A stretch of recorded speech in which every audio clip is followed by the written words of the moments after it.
రాజకీయాన్ని మళ్ళీ తేవాలనే ప్రయత్నం చేస్తున్నాం. ఇది మామూలు సభ కాదు. ఇలాంటి సభలు మళ్ళీ మళ్ళీ జరగవు, జరపడం కూడా ధర్మం కాదు. ఎంచేతంటే ఆర్తితో వచ్చిన జనాన్ని మళ్ళీ మళ్ళీ సభలకు పిలిపించి బాధించడం రాజకీయం అనిపించుకోదు.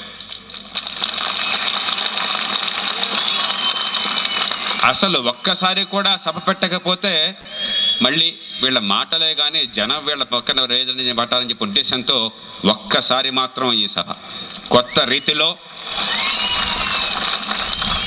చిత్తశుద్ధితో ఆలోచనతో పాత్రికేయులు ఉన్నారు. ఎన్నో సభలను మీరు చూశారు. చెప్పండి, ఎప్పుడు జనం తరలించకుండా వచ్చారో చెప్పండి. వచ్చిన వాళ్ళు చివరి దాకా ఒక్కళ్ళు కూడా కదలకుండా కూర్చున్నారో చెప్పండి. వచ్చిన ప్రజలంతా కూడా మనసు పెట్టి చర్చలో పాల్గొన్నారో, ఇది మాది అని మమైకమయ్యారో ఎప్పుడు జరిగిందో ఈ దేశంలో 25 ఏళ్లలో ఒక్కసారి గుర్తుకు తెచ్చుకోండి.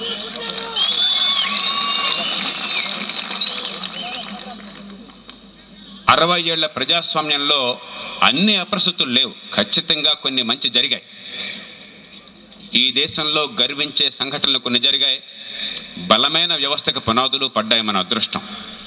కానీ పొరపాట్లు కూడా దొరలే. అంచేత మనం ఇక్కడ కూర్చున్నాం.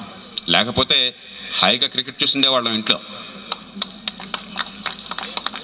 రాజకీయం అంటే కేవలం కోటీశ్వర నెలవుగా మారిపోయింది. ఎవరు రాజకీయంలోకి వస్తారు అంటే వెనక కొన్ని కోట్ల రూపాయలు సక్రమార్జన కావచ్చు, అక్రమార్జన కావచ్చు, వాళ్ళు మాత్రం అర్హత ఉన్నవాళ్ళు, లేకపోతే రాజకీయంలో ఉన్న వాళ్ళ పిల్లలు వారసత్వంగా రావడం, లేదంటే నేరస్తులు. నేను చెప్పక్కర్ల, పత్రికల్లో ఏ రోజు చూసినా ఇవాళ కనిపించేది అదే. అది కాకపోతే జనజీవనం పట్ల అవగాహన లేని వాళ్ళు, వాళ్ళకి మాత్రమే రాజకీయం అనుకునేటువంటి దేశంలో ఇవాళ మనం ఉన్నాం. అలా కాదు, రాజకీయం ఆలోచించే వాళ్ళకి, రాజకీయం నిఖార్సైన వాళ్ళకి, రాజకీయం దేశాన్ని ప్రేమించే వాళ్ళకి, రాజకీయం అన్ని వర్గాల ప్రయోజనాల్ని సమన్వయం చేసే వాళ్ళకి అని రుజువు చేస్తూ మనం వస్తున్నాం. కాబట్టే ఇది చాలా విశిష్టమైన సభ.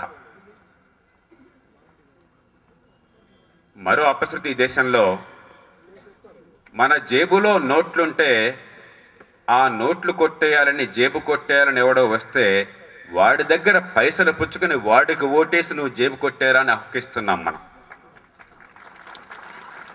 ఎన్నికల్లో డబ్బు తీసుకు ఓటు వేయడం అంటే అంతకంటే వేరే ఏం కాదు. మన డబ్బుని వాడు తినడం కోసం, మన అవకాశాలను ఇవ్వడం కోసం అని చెప్పని మనం 100 రూపాయలు తీసుకుంటున్నాం. అరే, ఇంతకు 100 రెట్లు డబ్బు తినేస్తున్నాడు నా డబ్బుని అని అర్థం చేసుకోలేకపోతున్నాం.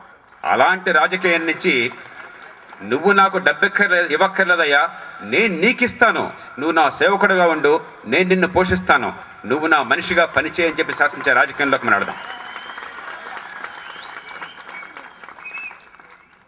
ప్రజలంతా పల్లకీలు మోసేటువంటి బోయేలుగా, లేకపోతే వేదికల మీద అర్థం లేని ప్రసంగాలు చేస్తుంటే తలలూపే డూడు బసవనలుగా మారిపోయిన రాజకీయ వ్యవస్థలో నిజమైన రాజకీయాన్ని వర్మగారు చెప్పారు.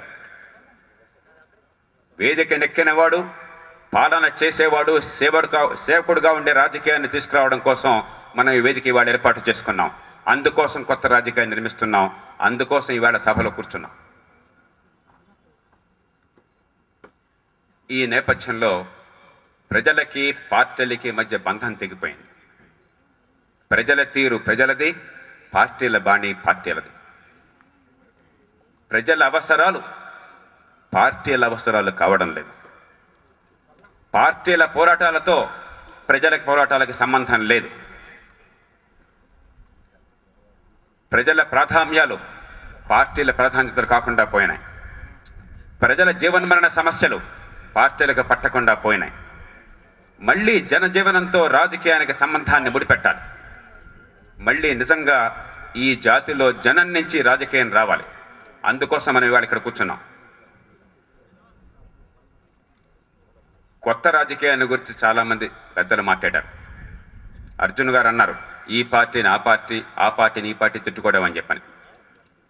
ఒక పెద్ద ఆయన సిఆర్ రెడ్డి గారు వైస్ ఛాన్సలర్గా ఉండగా ప్రొఫెసర్లు ఇద్దరు ఒకళ్ళ తర్వాత ఒకళ్ళు ఆయన దగ్గరికి వెళ్ళి రెండో వాడి మీద విడివిడిగా విపరీతంగా ఫిర్యాదులు చేశారట. ఎంత దుర్మార్గుడో, ఎంత పనికి మాలినవాడో, ఎంత అజ్ఞానో, అతడి వల్ల పిల్లలకి ఎంత అన్యాయం జరుగుతుందో